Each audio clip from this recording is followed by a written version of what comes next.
இந்த மாதிரி உண்டியல்ல நீங்க காசு சேர்த்து வச்சீங்க அப்படின்னா இன்னைக்கு டேட்ல அது யூஸ் இல்லாம போயிடுது. அதனாலதான் எல்லாருமே பேங்க் அக்கௌண்ட்ல காசு சேமிச்சு வச்சுட்டு இருக்கோம். ஒரு எக்ஸாம்பிளுக்காக ரமேஷ்னு ஒரு நபர் இந்த மாதிரி மாசம் 1000 ரூபாயை வந்துட்டு பேங்க்ல ஆர்டியா சேர்த்து வைக்கிறாரு அப்படின்னு வச்சுக்கலாம். சுரேஷ் அப்படிங்கிற இன்னொரு நபர் என்ன பண்றாரு அப்படின்னு பாத்தீங்கன்னா, அவரு அதே 1000 ரூபாயை வந்து எஸ்ஐபில போட்டு வைக்கிறாரு.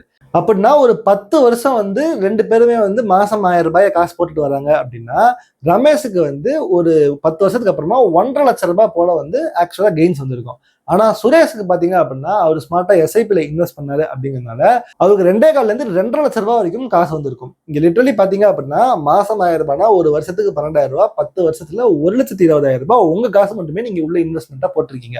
இந்த முதலீடுக்கு பாத்தீங்கன்னா ரமேஷ் எடுத்தது வெறும் 30,000 ரூபாய் அதிகம், 1,50,000 லட்சம் ரூபாய் எடுத்திருக்காரு. ஆனா சுரேஷ்க்கு பாத்தீங்கன்னா 1 லட்சத்துல இருந்து 1,25 லட்சம் ரூபாய் வரைக்கும், ஏன்னா இவரும் அதே 1,20,000 ரூபாய் தான் போட்டிருக்காரு. இவருக்கு 2,15,000 இருந்து 2,30,000 ரூபாய் வரைக்கும் கிடைச்சிருக்கு. இதுதான் எஸ்ஐபியோட சிறப்பாகவே இருக்கு. அது ஏன் ஆர்டிஆல இந்த எஸ்ஐபி கூட காம்படிஷன்ல வர முடியல அப்படின்னு பாத்தீங்கன்னா அதுக்கான ஆன்சர் காம்பவுண்டிங் அப்படின்னு சொல்லுவாங்க. அதாவது நீங்க போடுற காசுக்கு வட்டி வருதுன்னா அந்த வட்டிக்கு ஒரு குட்டி போடுறது தான் இந்த காம்பவுண்டிங். இது ஏன் பேங்க்ல இல்லையா இல்ல எஸ்ஐபில இருக்குங்கிறதுக்கு என்ன ஆதாரம் இருக்கு அப்படிங்கிறத எல்லாத்தையும் பார்த்துட்டு நீங்க எஸ்ஐபி சூஸ் பண்றீங்க அப்படின்னா எந்த எஸ்ஐபி எடுக்கலாம் அப்படிங்கிறதையும் இந்த வீடியோல பார்க்கலாம். நான் Vignesh, this is money invest, value your time. முதல்ல நம்ம பேங்க்ல போயிட்டு இந்த ஆர்டிஐ போடுறோம் அப்படின்னா நம்ம நார்மலா மாசம் எனக்கு 1000 ரூபாய் பிடிச்சிக்கங்க அப்படின்னு சொல்லிட்டு பேங்கோட ஆப்லயோ டைரக்டா போய் சொன்னாங்கன்னா அவங்க அதை ஸ்டார்ட் பண்ணிடுவாங்க. இங்க என்ன நடக்குது அப்படின்னா மாசம் மாசம் நீங்க 1000 ரூபாய் கொடுத்தாலும் 12 மாசம் முடிவுல 12,000 ரூபாய் இன்வெஸ்ட் பண்ணிருப்பீங்க. ஆனா நீங்க முதல் மாசத்துக்கு கொடுத்த 1000 ரூபாய் எடுத்துட்டு போயிட்டு அவங்க வேற ஒருத்தருக்கு லோனா கொடுத்துருவாங்க. ஸோ அந்த லோனுக்கு வந்து பாத்தீங்கன்னா அவங்க வட்டி சார்ஜ் பண்ணுவாங்க. அவங்க சார்ஜ் பண்ற ஒரு வட்டியில 1% ஆஃப் வட்டியை உங்களுக்கு ரிட்டர்ன் ஆன் இன்வெஸ்ட்மெண்டா திருப்பி கொடுத்துட்டு இருக்காங்க. அதாவது உங்களுக்கு இங்க மோஸ்ட் ப்ராபபிளி ஒரு 4.5 இருந்து 5 மேக்சிமம் ஒரு 6% வரைக்கும் உங்களுக்கு பேசிக்கா இந்த ரிட்டர்ன்ஸ் கிடைக்க வாய்ப்பு இருக்கு. இப்போ இந்த வீடியோட ஆவரேஜ்க்காக நம்ம 5% வந்து ஆர்டில வட்டி தராங்க அப்படின்னு வச்சுக்கலாம். இங்க காம்பவுண்டிங் இருக்கான்னு கேட்டீங்கன்னா எஸ், நீங்க பேங்க்ல வெறும் சேவிங்ஸ் அக்கௌண்ட் வச்சிருந்தாலும் அதுக்கும் காம்பவுண்டிங் எஃபெக்ட் இருக்கு. ஸோ நீங்க முதல்ல ஒரு வருஷம் ஃபுல்லா மாசம் மாசம் 1000 ரூபாய் கட்டிட்டு வரீங்களா, அதுல ஒரு 12 மாசத்தோட எண்ட்ல பாத்தீங்கன்னா 12,000 ரூபாய் முதலீடு பண்ணிருப்பீங்க. இப்ப இதுக்கு உங்களுக்கு வட்டியா பாத்தீங்கன்னா ஒரு 600 ரூபாயை வந்துட்டு உங்களுக்கு 5% நான் சொன்னேன்ல, ஸோ அவ்வளவு ரூபாய் வந்து உங்களுக்கு கையில கொடுத்துருவாங்க வட்டின்னு சொல்லிட்டு. இதே 2வது வருஷம் நீங்க திருப்பி இந்த 1000 ரூபாய் ரமேஷ் போட்டுட்டு இருக்காருல்ல, அது பண்ணும்போது பாத்தீங்கன்னா அங்க ஒரு 12,000 ரூபாய் போட்டிருப்பாரு, அதுக்கு ஒரு 600 ரூபாய் மறுபடியும் 5% கொடுப்பாங்க. பிளஸ் நீங்க ஆல்ரெடி போன வருஷமே ஒரு 12,000 ரூபாய் போட்டீங்கல்ல, அதுக்கும் ஒரு 600 ரூபாய் தருவாங்க. ஏன்னா இப்ப 24,000 ரூபாய் ஆயிடுச்சு. ஸோ மொத்தம் 1,200 ரூபாய் உங்களுக்கு வட்டியா மட்டுமே கிடைச்சிருக்கு. இது வந்து நார்மல் சிம்பிள் இன்ட்ரெஸ்ட். பட் நீங்க போன வருஷம் போட்ட 12,000 ரூபாயில ஒரு 600 ரூபாய் கிடைச்சதுல அந்த 600 ரூபாய்க்கும் ஒரு 30 ரூபாய், அதுல ஒரு 5% கொடுப்பாங்க. ஸோ அப்ப 600 + 600 + 30 1,230 rupees வந்து உங்களுக்கு 2வது வருஷத்தோட முடிவுல வந்து காம்பவுண்ட் இன்ட்ரெஸ்ட்ல வட்டியா தரணும். அதுதான் மோஸ்ட் பேங்க்ஸ்ல கொடுத்துருப்பாங்க. 3வது வருஷம் பாத்தீங்க அப்படின்னா மறுபடியும் இந்த 1,230 ரூபாய்க்கு கொஞ்சம் வட்டி தருவாங்க. முதல் வருஷம் 12,000 ரூபாய், 2வது வருஷம் 12,000 ரூபாய், 3வது வருஷம் 12,000 ரூபாய் அப்படின்னு சொல்லிட்டு ஒன்னொன்னுக்கு வட்டி கொடுத்துட்டு இருப்பாங்க. 10 வருஷத்தோட முடிவுல பாத்தீங்க அப்படின்னா நீங்க இன்வெஸ்ட் பண்ற கடைசி அந்த 2 மாசத்தோட 1000 ரூபாய் இருக்குல்ல, அது உங்களுக்கு பெருசா எந்த காசுமே தராது. ஆனா முதல் மாசம் நீங்க போட்ட அந்த 1000 ரூபாய் அதிகமான ரிட்டர்ன்ஸை கொடுத்துருக்கோம். மேல முதல் வருஷத்துல நீங்க சம்பாதிச்ச அந்த 600 ரூபாவே இந்த கடைசி 9வது வருஷத்துல பாத்தீங்கன்னா அது இன்னொரு 600 ரூபாய் வந்து உங்களுக்கு வட்டியா கொடுத்துட்டு இருக்கோம். இதுதான் வட்டி ஒரு குட்டி போடுறதுன்னு சொல்லுவாங்க. இந்த வட்டியை குட்டி போடுறது தான் நம்ம காம்பவுண்டிங் அப்படின்னு இங்கிலீஷ்ல சொல்றோம். இந்த காம்பவுண்டிங் ஆர்டில இருக்கு. அதனாலதான் அவங்களால 30,000 ரூபாயில இருந்து 40,000-50,000 ரூபாய் வரைக்கும் வெறும் ஆர்டில இருந்து சம்பாதிக்க முடியுது பேங்க் மூலமாவே. இப்ப நம்ம வந்து இதை எஸ்ஐபிக்கு எடுத்துட்டு போலாம். எஸ்ஐபிங்கிறது மோஸ்டா சிஸ்டமேட்டிக் இன்வெஸ்ட்மெண்ட் பிளான். ஏதாவது ஒரு அசெட்ல இன்வெஸ்ட் பண்ணலாம்.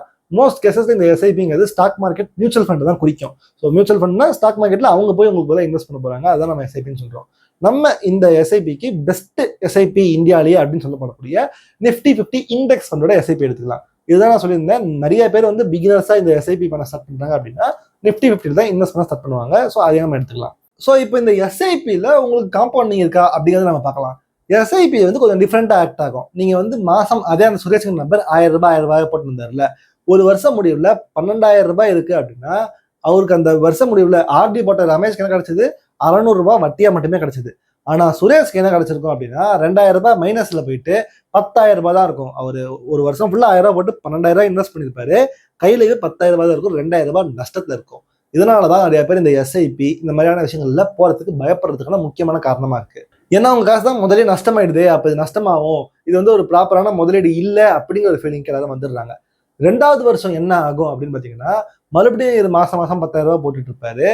போன வருஷம் அந்த 2000 ரூபாய் போச்சுல 20%லாம் அவ்வளோ ஈஸியாக போகாது. நான் ஒரு மேக்ஸிமம் எக்ஸாம்பிளுக்காக சொல்றேன். போன வருஷம் அந்த 2000 ரூபாய் குறைஞ்சிச்சு. பிளஸ் இந்த வருஷம் ஒரு 12,000 ரூபாய் போட்டிருக்காரு. மொத்தம் அவர் வந்து இப்போ 24,000 ரூபாய் போட்டிருப்பாரு. இப்போ மறுபடியும் அவருக்கு எவ்வளவு ரூபாய் வந்திருக்குன்னு பார்த்தீங்கன்னா அந்த 2000 ரூபாய் ஒன்றா திருப்பி ஏர்ன் பண்ணியிருக்கோம். ஏன்னா போன வருஷம் பயங்கரமா இறங்கிச்சு. இந்த வருஷம் அந்த இறங்கினது மட்டும் ஏறி இருக்கு 2வது வருஷத்தோட முடிவுல. அப்ப 24,000 ரூபாய் போட்டிருப்பாரு. 24,000 ரூபாய் மட்டும் தான் கையில இருக்கும். ஆனா இது ரமேஷ்க்கு அந்த நேரத்தில் எவ்வளவு கையில இருந்திருக்கும்? முதல் வருஷமே ஒரு 600 ரூபாய், 2வது வருஷம் ஒரு 600 ரூபாய் பிளஸ் ஒரு 30 ரூபாய் சேர்த்து 1230 ரூபாய் கையில இருந்திருக்கும்.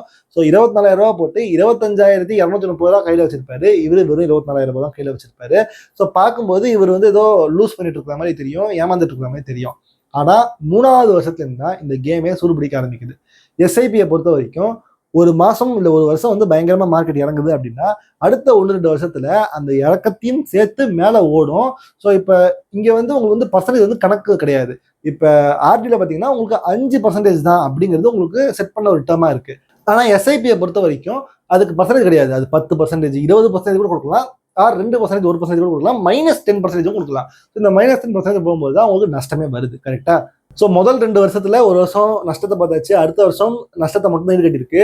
3வது வருஷம் அவர் கட்டின காசு போக 2 வருஷத்துல வராத வட்டியை சேர்த்து வச்சு ஒரு 15% நிஃப்டி ஏறுது அப்படின்னா 3வது வருஷத்துல ரமேஷ் இது வரைக்கும் 3 வருஷமா சேர்த்து வச்ச அந்த இன்ட்ரெஸ்ட்டை ஒரே வருஷத்துல கடைசி அந்த ஒரு வருஷத்துல மட்டுமே ஸ்டாக் மார்க்கெட் மூலமா இந்த நிஃப்டி 50 மூலமா அந்த எஸ்ஐபி ஏர்ன் பண்ணிடும். இப்ப ரமேஷும் சுரேஷும் ஈக்குவல் கிரவுண்டுக்கு வந்துட்டாங்க 3 வருஷம் போனதுனால. 4வது வருஷம் ரமேஷ் ஒரு படி ஏறுறாரு அப்படின்னா சுரேஷ் 3 படி ஏறிடுவாரு. ஏன்னா அவர் இன்வெஸ்ட் பண்ணிருக்கிறது ஸ்டாக் மார்க்கெட் மேல ஒரு அசெட்ல.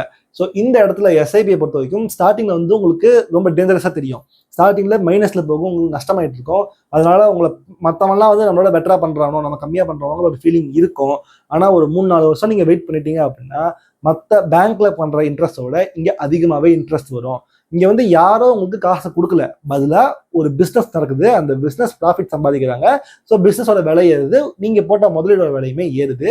இந்தியாவோட டாப் 50 கம்பெனிஸ், அதாவது இந்த 50 கம்பெனிஸ் இருந்தா இந்தியாவே இல்லைங்கிற மாதிரி, அந்த மாதிரி ஒரு சேஃபான கம்பெனி தான் இந்த நிஃப்டி 50 சொல்லுவாங்க. ஸோ அதுல இன்வெஸ்ட் பண்றதுனால ஸ்டாக் மார்க்கெட்ல இருக்கிறது ஒன் ஆஃப் த சேஃபஸ்ட் அசெட்டா இந்த நிஃப்டி 50 நம்ம சொல்லுவோம். ஸோ இந்த மாதிரி நடக்கும்போது தான் இவரோட வட்டி அதிகமாயிட்டே போகுது. ஸோ அவரோட 2 பேருமே இன்வெஸ்ட் பண்ணது அதே 10 வருஷம் தான். 2 பேருமே காசு போடுறது மாசம் 1000 ரூபாய் தான். ஆனால் ரிட்டர்ன்ஸ் இவ்வளோ அதிகமாக இருக்கிறதுக்கான முக்கியமான காரணம் இவருக்கு வரக்கூடிய வட்டி சதவீதம் அதிகம். இது வட்டி கிடையாது, அதுதான் மேட்டர். ரிட்டர்ன்ஸ் தான் இது. நாங்கள் போடுற முதலீடுக்கு வந்திருக்க ரிட்டர்ன்ஸ் அது வட்டி. ஸோ அதனால தான் வந்து உங்களுக்கு இவ்வளோ சேஞ்சஸ் நடக்குது. இப்போ இதில் காம்பவுண்டிங் இருக்கான்னு கேட்டிங்கன்னா கண்டிப்பாக இருக்குதாங்க. ஏன்னா இன்னைக்கு ஒரு ஸ்டாக் வந்து நீங்கள் எஸ்ஐபியில் வந்து அவங்க மியூச்சுவல் ஃபண்டில் நிஃப்டி 50 இண்டெக்ஸ் ஃபண்டில் இன்வெஸ்ட் பண்ணுறாங்கன்னு வச்சுக்கலாம். இன்னைக்கு வந்து நீங்கள் போடுற 1000 ரூபாய்க்கு அவங்க அன்னைக்கு டேட்டில் எவ்வளோ ரேட் இருக்குன்னு பார்க்கலாம். ஸோ அன்னைக்கு வந்து 600 ரூபாய் நிஃப்டி இருக்குன்னு வச்சுக்கலாம். அப்போ உங்களுக்கு 1.25 ஷேர் வந்து நிஃப்டியில் கிடைக்கும். ஏன்னா 600 ருபீஸ் நிஃப்டி இருந்திருக்கு, பிளஸ் இன்னொரு 400 ருபீஸ் வரைக்கும் உங்கள்கிட்ட பாக்கி இருக்கு, அதுலேயுமே இன்வெஸ்ட் பண்ணிருப்பாங்க. ஸோ 1.25 ஷேர் உங்கள்கிட்ட இருக்கு.